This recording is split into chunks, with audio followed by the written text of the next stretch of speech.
Lowe's knows you'll do it right and do it yourself to make refreshing changes to your kitchen and bath. We do it right too, with up to 40% off select kitchen and bath essentials during the final days of our Refresh for Less kitchen and bath event. That's up to 40% off faucets, vanities, shower heads, and more. For kitchen and bath updates that keep you within budget, do it right for less. Start with Lowe's. Offer valid through 3/6. See store for details, U.S. only.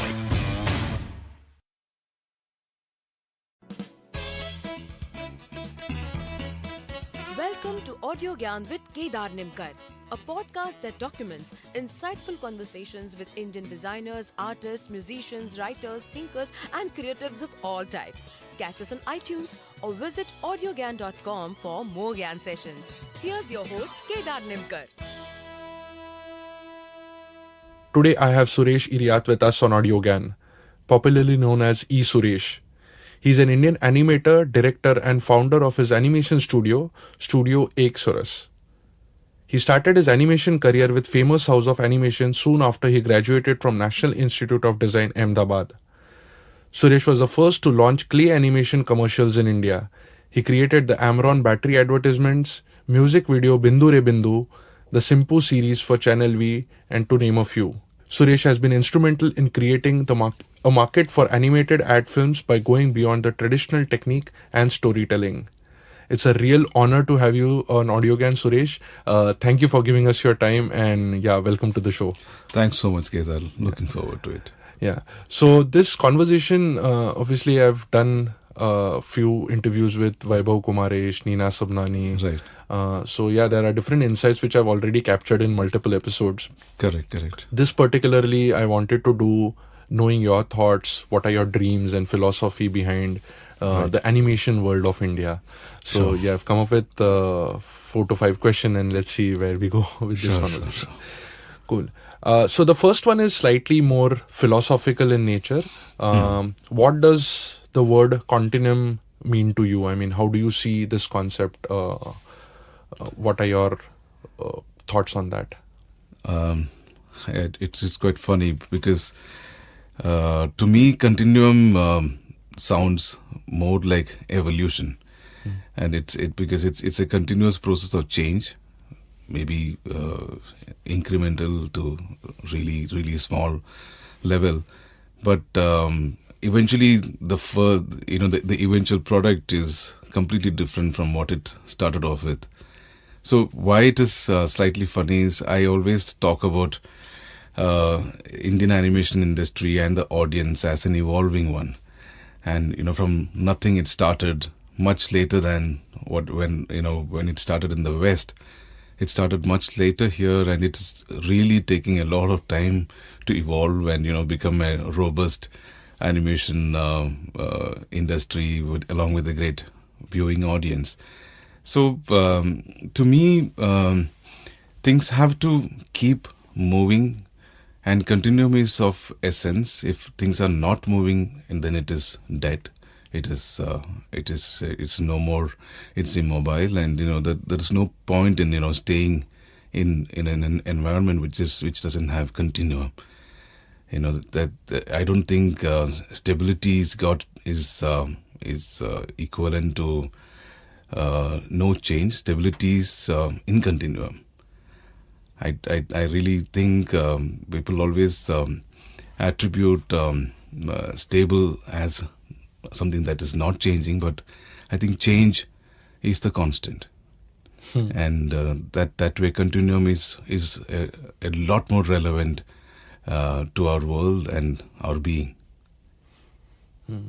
So I wanted to also understand the other side of things, which is how do you see continuum as a concept when you are animating things? Because yes, live action has certain sort of continuity, but when it comes to those static objects which are being moved, how do you translate the philosophy which you just shared into the kind of work which you do? Like, what does that mean, and how do you translate that into the work? Yeah, so it's pretty amazing the way continuum has relevance in the animated world as well, because each and every image is a static. Is an inanimate, static that is creating this amazing life in animation because of the slight incremental changes that happen in each and every, whether it is drawing, whether it is an object animation, which is, or even if you kind of animate a real person and kind of move him, you are working with static. We are working with unchanging still images, and then when that becomes motion and that becomes life. So it is it's extremely important to note that in animation, there is a very famous quote. I don't know who said that. Animation is not about the art of drawings that move, but the art of movements that are drawn.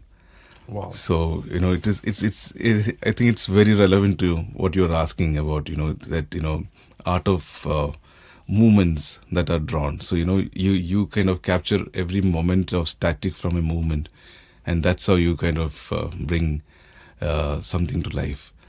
And I think it's extremely philosophic and deep in that sense. So. Yeah. Interesting. I'll just change a track a bit. In one of your interviews on YouTube, you mentioned that you can animate anything and bring to life. I think it was with, I don't remember the channel. But yeah, so I wanted to ask you further on that what all elements bring life to a character or an inanimate object, or apart from movement, what all things can be brought into a particular static thing and then bring life to that? I think it's up to us as people who animate to see and identify that personality in anything that is inanimate, to find that personality and give it that particular character to breathe life into it. So I really believe that anything inanimate can also have a life. It's like I've heard that people know, the people who work with stones, they know which is a male stone, which is a female stone. Similarly, like expert carpenters know that this is the wood that is a female wood and this is the male wood, and they can understand even sex within stones and objects, and so I feel it's about how we see personality. I can see in the studio, I can see life in the speakers, in the mics, in the air conditioner, there's lights that are looking at us from top. I can see life in everything. So I mean, it is it's up to how and when we need to give them life, so no, but when you give life, does it have to be justified or denoted with a movement, or just because even a small expression is a movement, right? So anything apart from movement, it's a very tricky one. No, the sign of life is something that I mean, in our world of animation, you need to kind of move it to feel it, right? Even if you want to make others feel that, okay, see, this is the way I'm seeing this particular object coming to life, then I have to animate and show. So I mean, it is not it's not like a feeling whether this had life or what. It's not like a dream-like thing that people have in general. It's for an animator, we need to really work behind it to breathe in that sort of character and give it life. It is pretty much it's not as philosophic when it comes to breathing life into a real object. You need to really look into this object. Okay, this is it's a piece of cloth that is lying there. What sort of life should I give it? Whether I should make it into a snake or whether I should make it into like, whether I should Weaving. whether I should have an imaginary person inside it, and so then it kind of walks like floats around like a ghost, or it depends on what sort of personality you want to give and what context you want to use that particular animation. So it is pretty much physical, but when you look at the whole act of giving life to it, is a phenomenally abstract attribute. It's not something that when you ask a person to act in a film, I mean the actor brings out character. He has read about that particular character and he brings that out. But here we are trying to breathe in life to something that has no life. So first of all, for an animation filmmaker, you have to give it life, and then give it personality, and give it even the acting cues. So for an actor, a trained actor, it comes pretty naturally to him or her. But for an animator, it's way too many things to do. He has to even play God. So it becomes pretty complicated as a process. But yes, I really believe that the kind of life that you see or perceive or you want to see in an object is a possibility that it can be made into a reality. It can be a perceived reality, but one can definitely bring it to life. So is it safe to say that I think movement is... So what I should have like reconstructed the question, and I was saying, because the way I was thinking, movement I was slightly mapping to locomotion. So maybe movement is a inherent quality of life. Right. But locomotion can be or cannot be. As in going from point A to point B could be subjective to the animator itself. Correct. But how it goes. Yeah, how it goes, or no, not even how it goes. Actually, I would like, so help me understand here. Like, I think movement, what I understood is movement is life. Is it safe to say that? Because even if you're showing like say light, and if it's slightly expanding, and so it starts having that breath, right? So it may not move from point A to point B, but it's still breathing. So it's life. I think even if it is breathing, so even if you kind of animate, using a dimmer, like just make it brighter and softer, and brighter and softer. Wow. You will feel that it is coming to life. So I mean, again, that is animation. Correct. So, yeah, I got it. It's crazy. Some years back, one of the film festivals we went to attend, and the organizers somehow thought that because we were studying animation at NID, and the film festival, it was held in Trivandrum. And they felt that, because they are all animators, we should put them up in an animation center. And, the animation center is a place where they, try and, break the habits of drug addicts and drunkards and, bring them back to normal life. So we were put up amidst all those sort of people, because there was a bit of a confusion that, we are animators ourselves, and we need to be put up in an animation center. So. Yeah, interesting. So last 3-4 questions which I have are more towards understanding your dreams and your vision about the animation world in India. How do you envision future of animation in India? I mean, what are your thoughts and dreams around it? See, for me, I've always looked at. I don't idolize so much of Disney animation movement. Of course, I respect it, and I love the animation films that they've done. But I dream about an emergence of Indian animated content, which is original, and that dream is more connected with the Japanese reality of how anime and manga is today. It's more relatable to that than the Disney dream, which is having the characters popular around the world. One of the very reasons why I love the way Japanese have Sorry, but when you say Disney, it's also the Pixar Yes, works yes, and everything, yeah, or yeah. it just It particular? is Disney, Pixar, where they look at most simplistic storytelling, formula driven, which can work across the world, versus something that has your essence. I feel India has a lot of potential, and we have a lot of storytellers. We have storytelling ingrained in our culture, in our bringing up, and all around us, folk stories and mythologies, and I mean there are several stories that float around us, and I feel there is a missed opportunity that we have here, where we can convert many of them into original Indian content.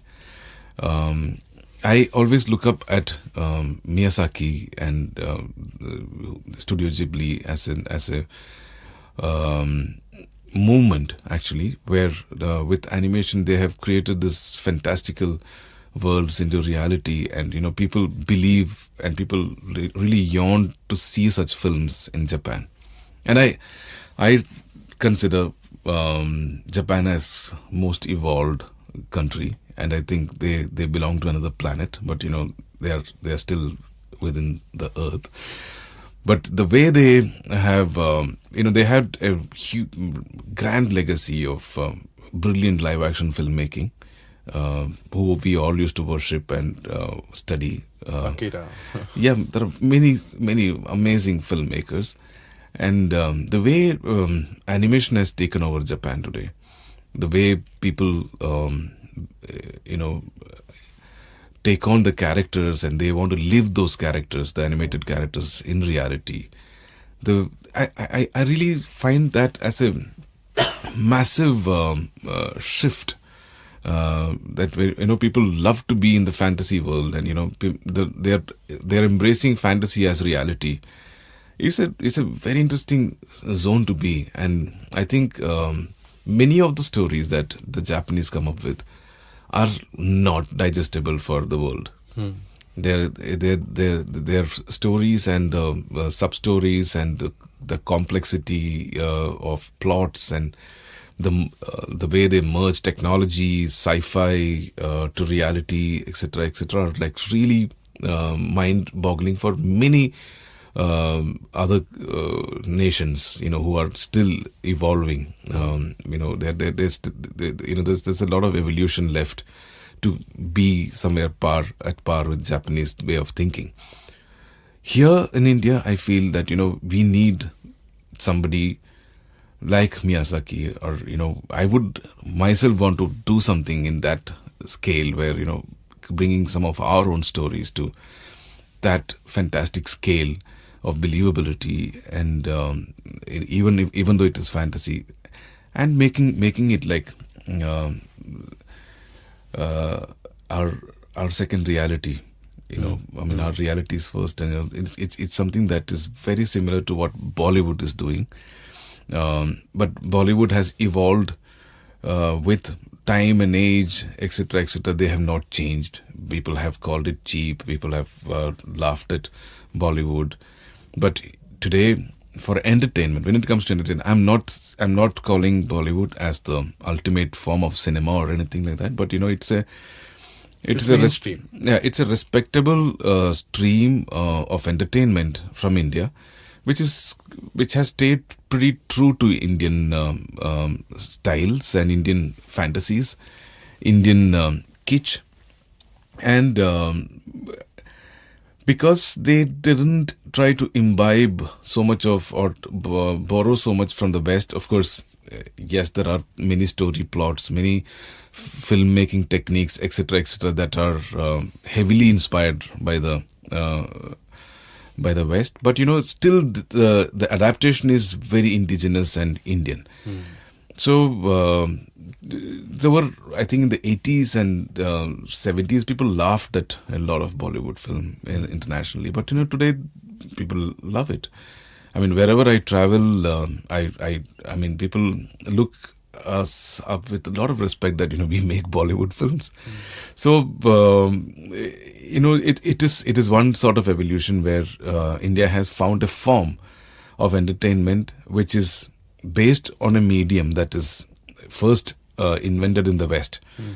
Cinema is a medium that was not found in India. It was found in the West, and we have adapted that medium and gave it our own form and shape and color to it. Started telling our stories. Our stories with it. Sorry to interrupt here, but what I was trying to visualize is, as I was trying to imagine, is that the Bollywood.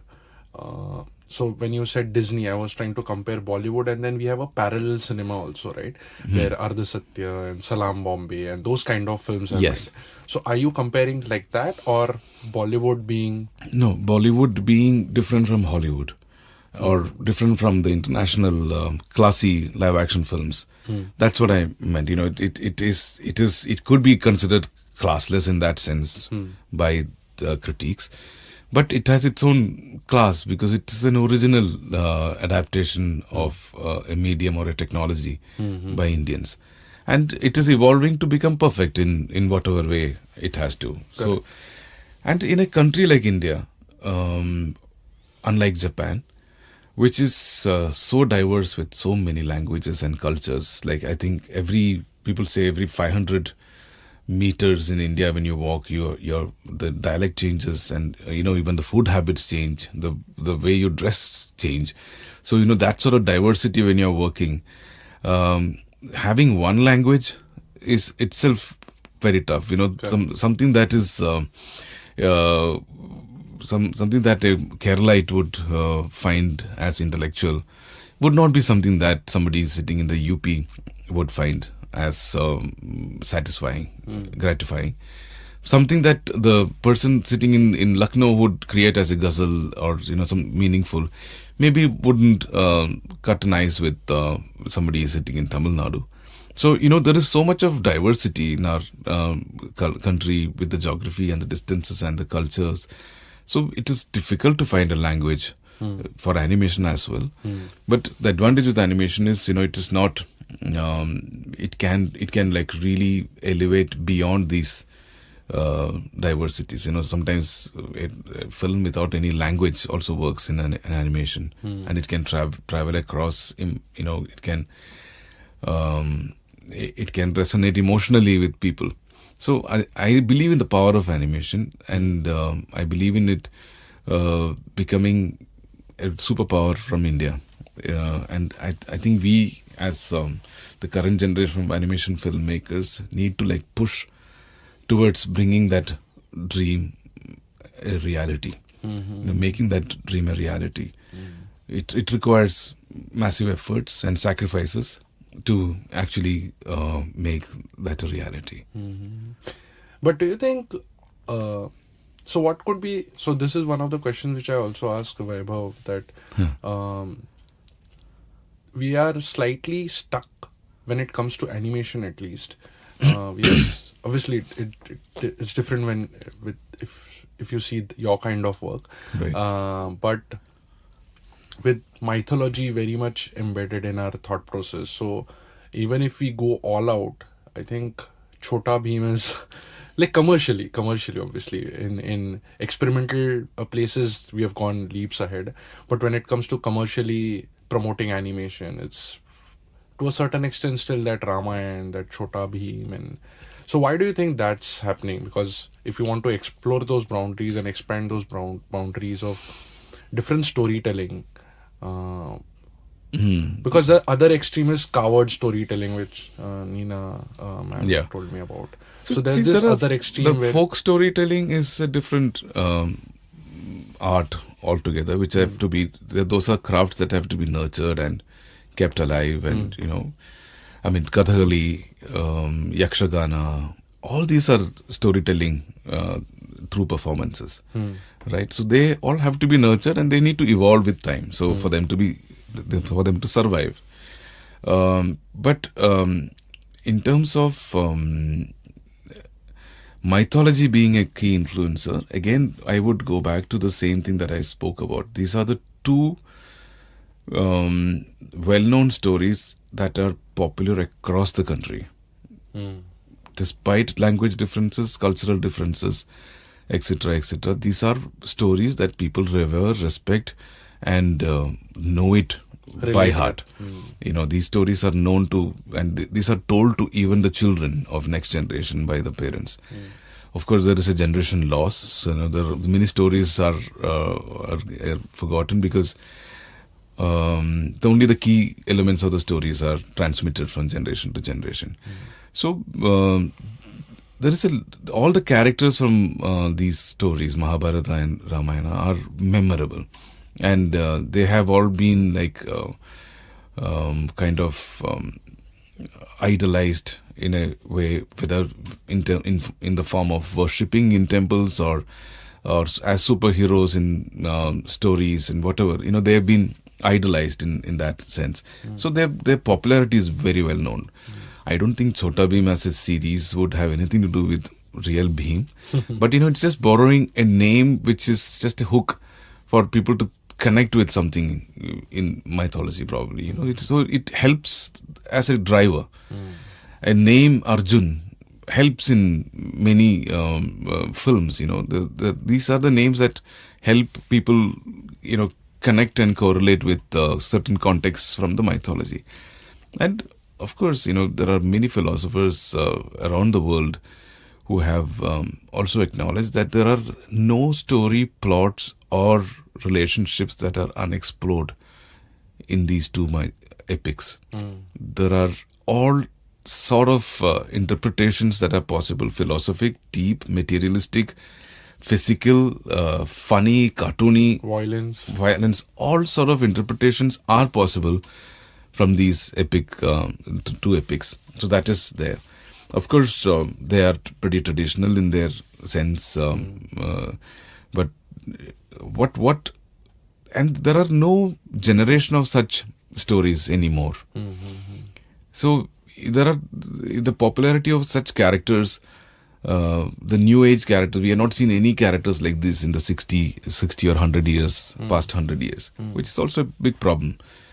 So in manga, in Japan, the manga is a comic thing. They keep generating new characters. They keep putting them into the crowd, and depending on the way audience love the characters, they look at the possibility of converting them into animations. So there is a constant readership that is there, but in our country, the readership is something that is we are missing out. So for a new character to come out, there has to be so much acceptance, so much readable. People should read about those new characters. Then there is a possibility that the third Ramayana, Mahabharata, and one more thing can happen. One more epic thing, or there has to be many, but we have not been able to crack that beyond. We have not been able to crack another popular story across the country. I think with the launch of any particular character, if there's enough thought, enough literature provided, maybe that can help. Yeah, absolutely. I think literature really helps in propagation of these characters and stories. And in the case of Ramayana and Mahabharata, the folk way of narrating the stories helped a lot in propagation. Even those who couldn't read knew Ramayana and Mahabharata because the way they would sing a song about Ram or Ramayana or Mahabharata or Bhagavata or whatever, that is the way people understood the story. There were, in every temple, there would be 7 days of storytelling on Bhagavad or something. So people know these stories. There is continuously they are hammered onto people. So it's a great way of propagation of stories without paper and written text in that sense. Correct. Interesting. So moving on to the last question which I have is, I'm going to club the last two ones. In fact, what you mentioned right now makes complete sense, and I'm just trying to connect the dots here. When say Dada Saheb Phalke, like we started live action films. Harishchandra. Harishchandra. That time again we started with mythology. Right. And now we are totally in a different world of Bollywood altogether. Right. So is it a good indicator, or how do you see? So we are starting off the animation industry probably last 20 years with this kind of format where stories are more mythological or things like that. When or how do you see maybe 100 years down the line the animation world in India? I think this is again to do with your first question, continuum. Even though the entry of or the quest for creating new stories, original stories in animation, would be something that would have started with probably my career. I think it might be 20 years Correct. old, So, and that is also a very nascent group of people are trying to tell stories on their own. It's not like the entire Indian animation industry is trying to, create original content. So there are only very few, maybe 5% of the 100% of animation industry would be trying to create their own content. So, but it's happening at a great pace. People are trying to create content at a great pace with the technology, advent of technology and other reach, etc., etc.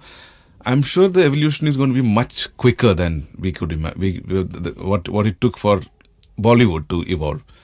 Yeah, from Harishchandra, Dada Saheb Phalke's first film to where it is now, it would be pretty quicker, and is what I am imagining. If we don't miss the bus, it's very important that we give predominance to creating content in using animation and not try and treat animation like a technique, which mostly people consider it as a technique. It's as a medium of storytelling. If you consider and create content, then there would be a huge outpour of stories and films and series and things that people would be exposed to, and slowly it will become something that is acceptable for our young and grown-up audience in the country.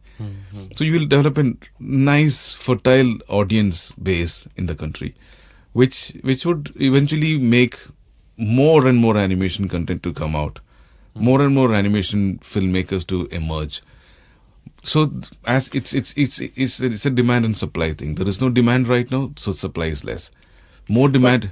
But isn't it like movies from Disney or like say Pixar also?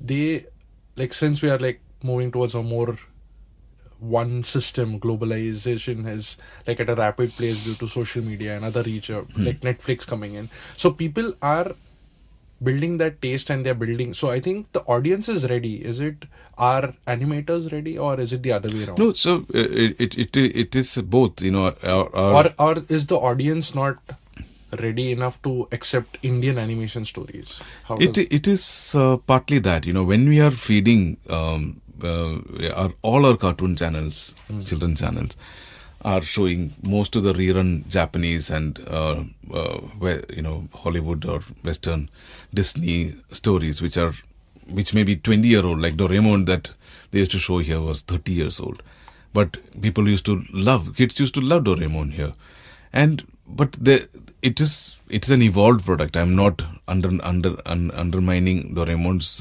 quality. It's great quality that they have done it in the 70s, but it still has the appeal, which is one of the greatest qualities of animation, the large shelf life. I mean, it never dies.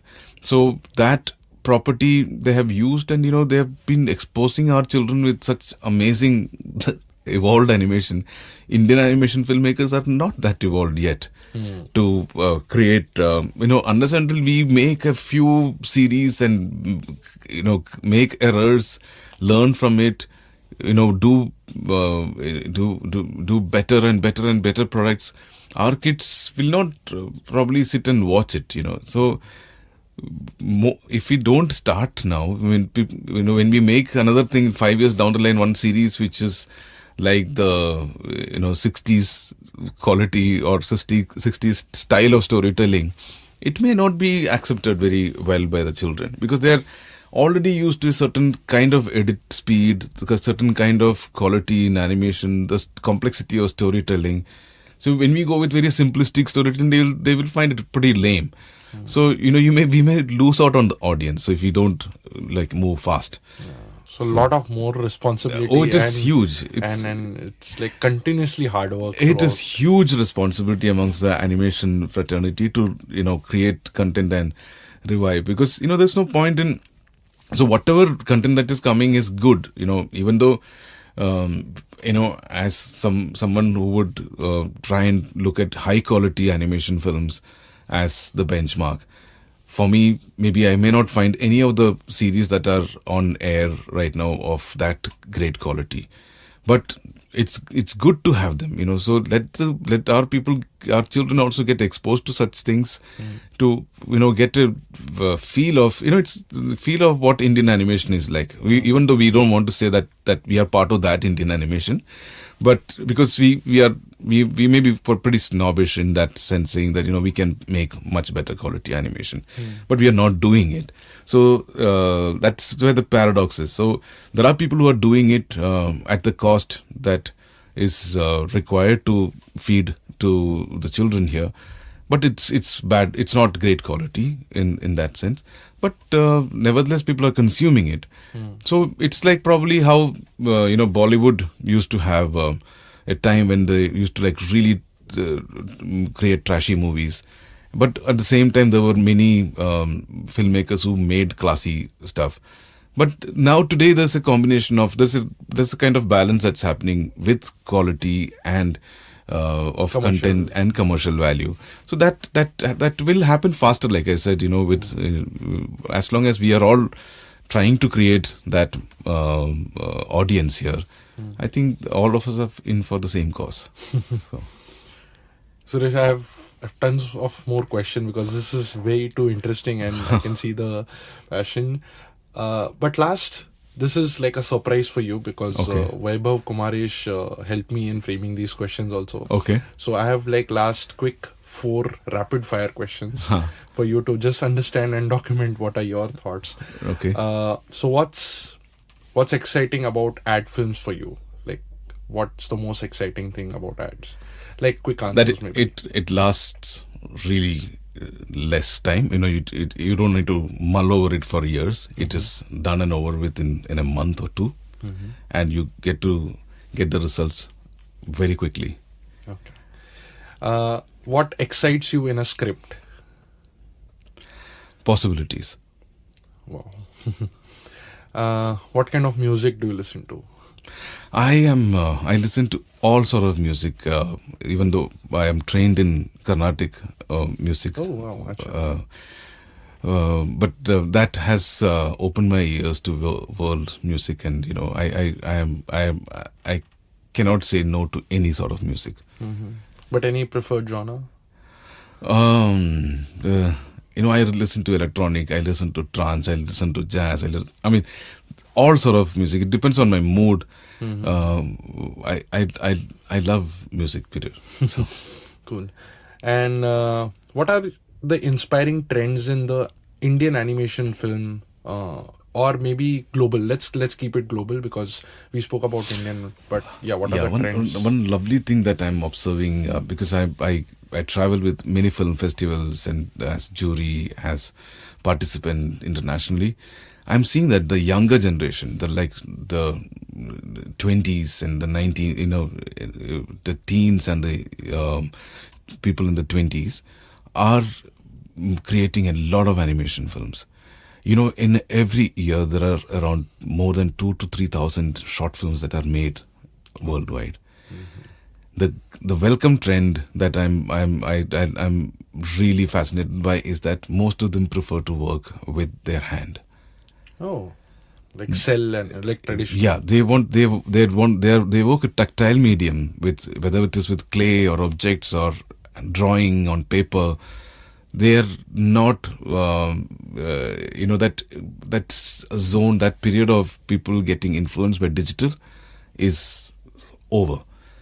The young generation of today's, who we may call as millennials or whatever, they are the ones who are really understanding the essence of tactility, and they are going for mostly the films that are done with hand.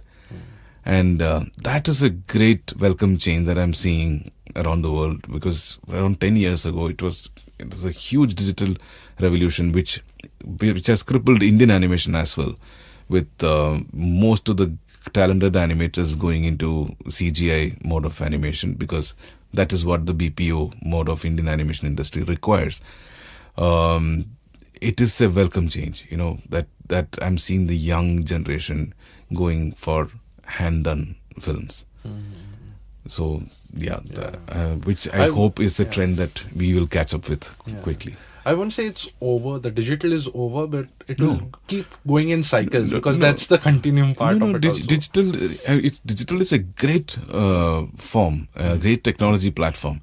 But, how you use it as an ingredient and not be a slave to digital technology, that's where the balance lies. When you get a new technology, you kind of just get overwhelmed by it. That time is over. We all were those people who got really overwhelmed by digital thing. It was during our times when CDs came in, DVDs, Blu-rays, then finally, data. We don't have anything. Films are no more in like cassettes or spools or anything. It's somewhere in some data. It's in pixels and it's in bytes. So people are really going back to those times when tangible products could be there to call it film, or I got a new DVD of a film, or that. Before that, people used to have VHS tapes and beta tapes and all those things. There is a lot of value in some of those mediums. I mean, I often talk about it, and I think I've repeated myself over and above. I mean, I've seen this reverse trend in Japan, where people are going back to shooting on film, and people are going back to recording on cassettes, and people are paying a lot of money to get the cassettes because it doesn't have the digital no sound thing. It has that thing which people feel gives a sonic platform which got a lot more soul into it. The music is soulful when you hear the noise of the room in which it was recorded in than it being like digital. So there is a shift that I'm seeing. So when I'm seeing this change in animation, it is really encouraging to me. Wow. I think this is a good note to end this. It was wonderful talking to you. A lot of food for thought and a lot of aspirational stuff also. Super talking to you together. It was nice. Sorry, I would like to add one more thing which we discussed in the beginning. Like about the small clip arts and not clip art, but small static posts which you put on Instagram. So what is that, and how can people follow you on social media? I think my inspiration comes from reality, and I don't think you cannot be influenced by your surroundings. And the moment you are not influenced by your surroundings, you will not have any ideas. And for me, the people I see, the people I interact with, the events that I see it from a different lens, and that comes into me as stories. And I sketch wherever I go, I draw whatever I see, and I put my perspective into those events that I witness, and those are the ones which I post on Instagram or Facebook or wherever, which is public domain platforms, where I share these stories on Instagram. You can follow me on Suresh Eriyat. But these are doodles and sketches and whatever I do on a daily basis, and I try to be pretty regular with it. Wow. Yeah, that's very important. Regular and continuous. Maybe every week once, sort of a regularity. But try. I think I keep my sketchbook alive. I keep filling it with interesting anecdotes and stories that I see around. Cool. Okay. Thank you, Suresh. Thank you. It was wonderful. Thanks so talking much, to you. Kedar. I mean, it was wonderful talking to you. Thank you. And that's it from today's Gyan session. Catch us on iTunes, Savan, Stitcher or any podcasting app you use. Do rate us on iTunes and follow us on Twitter, Facebook and Instagram. Stay tuned for more Gyan on audiogyan.com. Till then, bye.